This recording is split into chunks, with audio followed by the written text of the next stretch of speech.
Bonjour, je suis Sabine Essimbi, je suis auteure, je suis maman et je milite pour l'épanouissement des femmes en les motivant. Aujourd'hui, je voudrais parler d'un sujet pas très commun, le concubinage. Je voudrais parler du concubinage, c'est vraiment le sujet de cette semaine. Et je m'adresse particulièrement aux femmes qui sont dans le concubinage.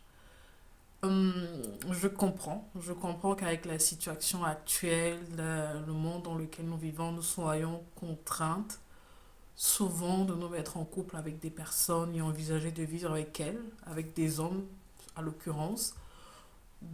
Et on se retrouve voulant faire un projet de vie avec une personne, habiter ensemble, et on se dit le mariage va venir et tout. Et puis en fait, le mariage ne vient pas. On vit des années, de longues années avec une personne et le mariage ne vient pas.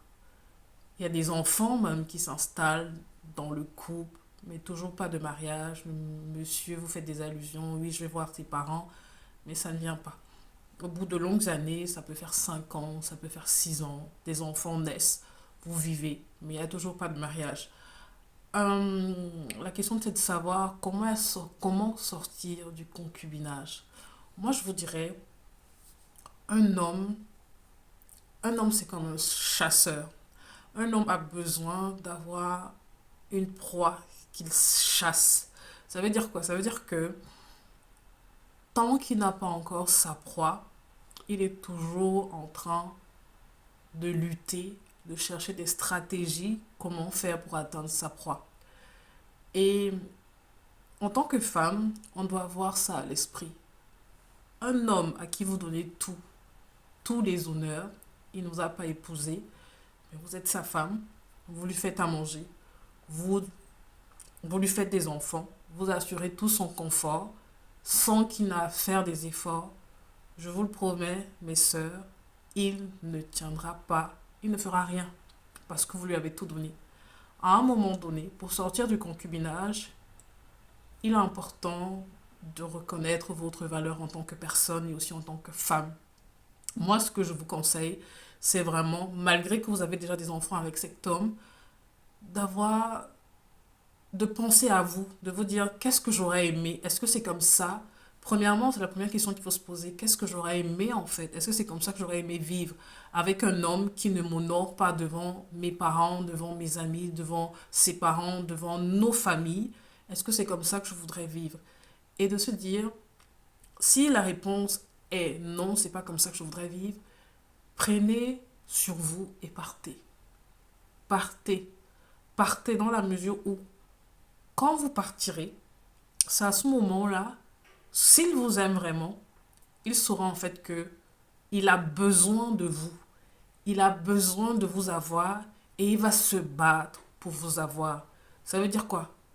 Quand vous êtes avec lui dans la même maison et qu'il ne s'est toujours pas décidé, ça veut dire que soit il n'est pas encore assez mature, soit il ne veut pas encore penser au mariage, soit il a des choses qu'il veut forcément atteindre avant d'arriver au mariage parce que les hommes ont une autre physiologie de la vie que nous.